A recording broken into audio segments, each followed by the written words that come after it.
Текущее вознесение человечества. Человеческое вознесение не произвело разворот в большом масштабе, так, как на то надеялась Земля. До сих пор, свое восхождение начали лишь менее четверти из тех людей, на которых Земля питала надежду об их подъеме вибрации. Потребовалось осуществить ряд мер, чтобы увидеть, как силы тьмы предотвратили вознесение человечества путем манипуляции элементами. Земля в мировом масштабе инициировала вознесение путем использования элементов воздуха, воды, огня и земли применительно к 8 миллиардам людей.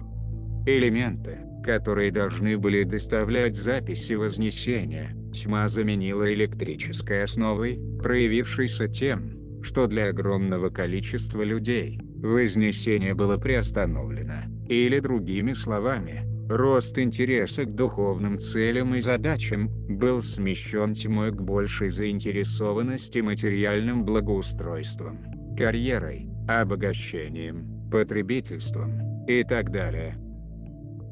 Вознесение занимает время.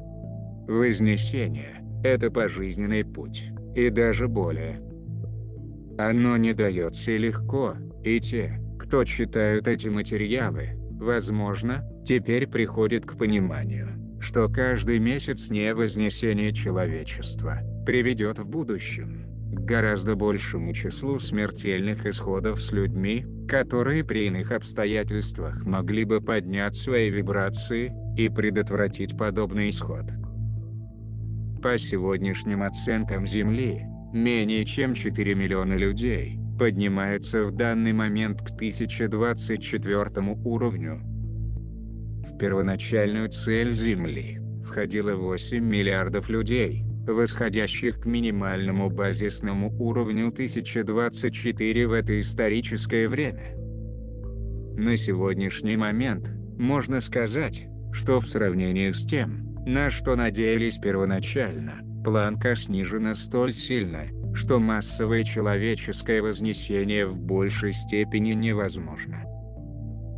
Это говорит о влиянии, которое силы тьмы имеют на человеческий вид. Это также говорит о большой инертности людей, а также, несмотря на наличие потребности выбора возноситься, у людей существует недоверие к процессу вознесения. Иными словами, человечество предпочитает не полагаться на совместные усилия с Землей, инициирующие вознесение.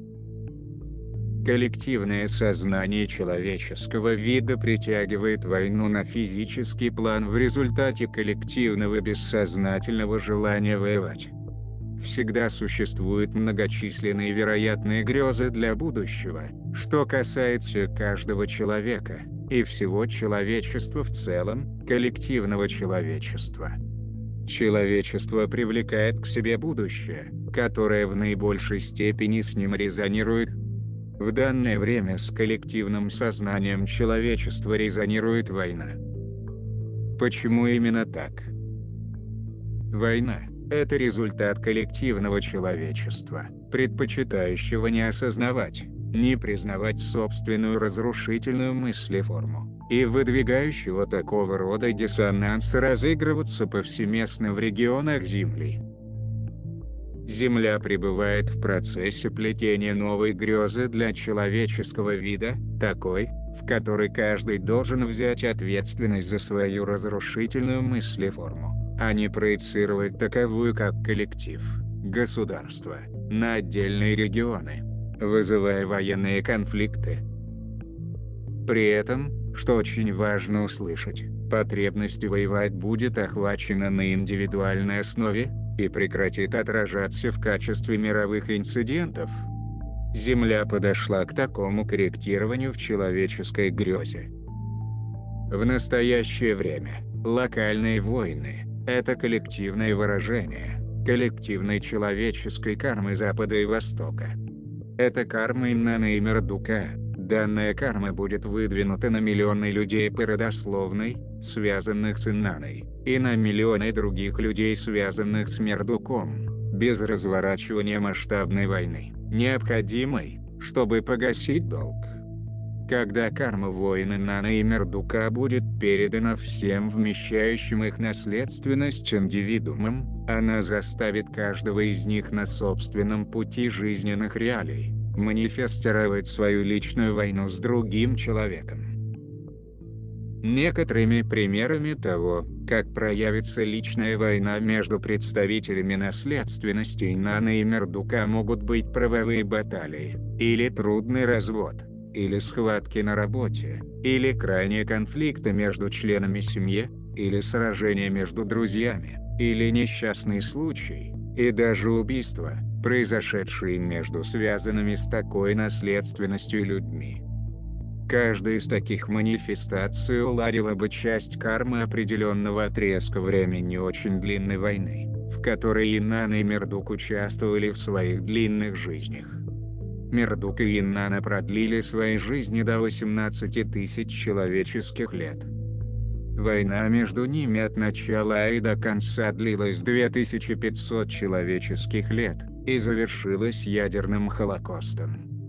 В настоящее время, люди с родословными Мердука и Инанны, в лучшем случае, наследуют лишь малую часть кармы, и приблизительно лишь 18% носителей данной наследственности удерживают карму, связанную с войной в конце их жизней.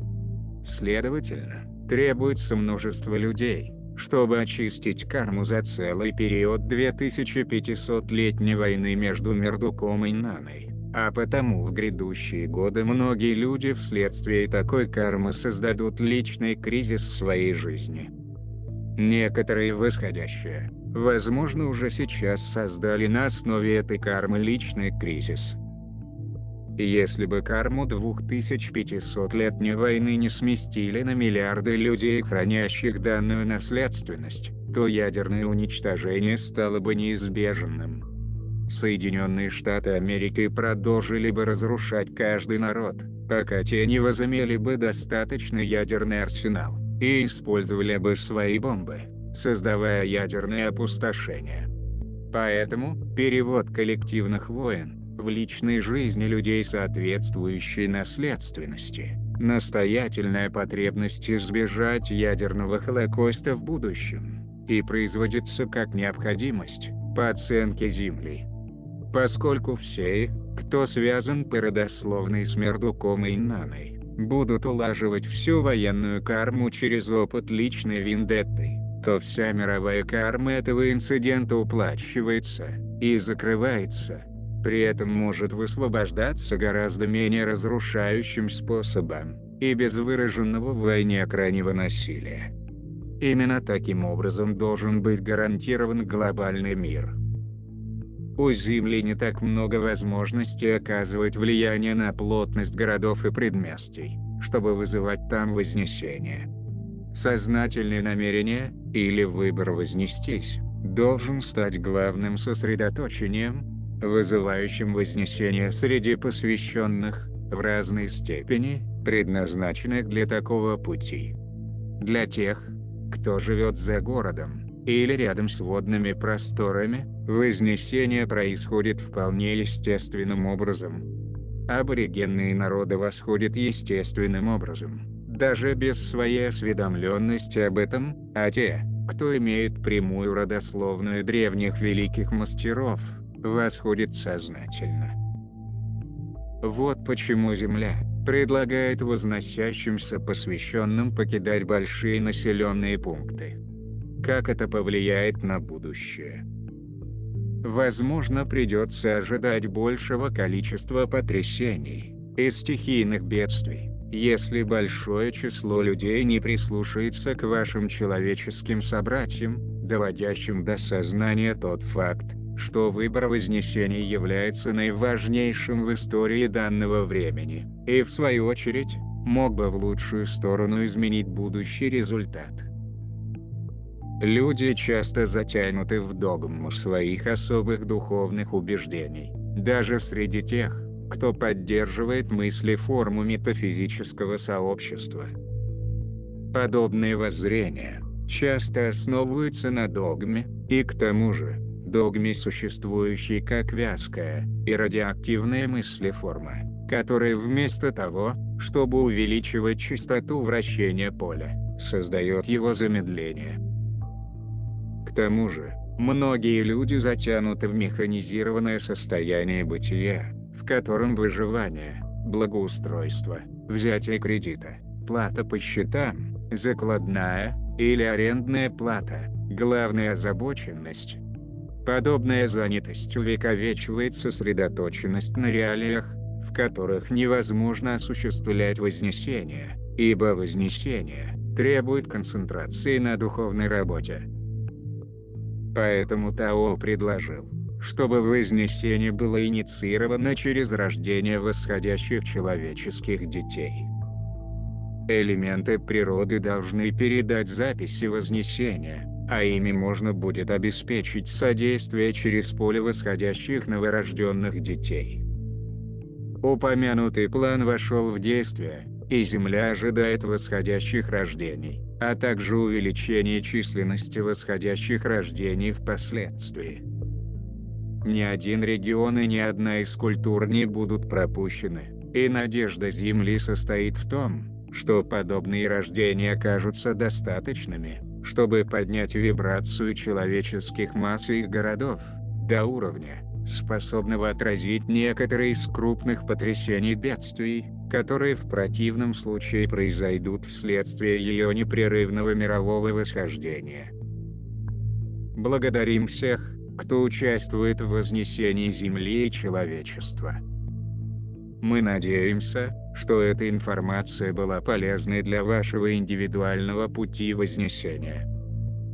Благословляем вас на вашем пути восхождения.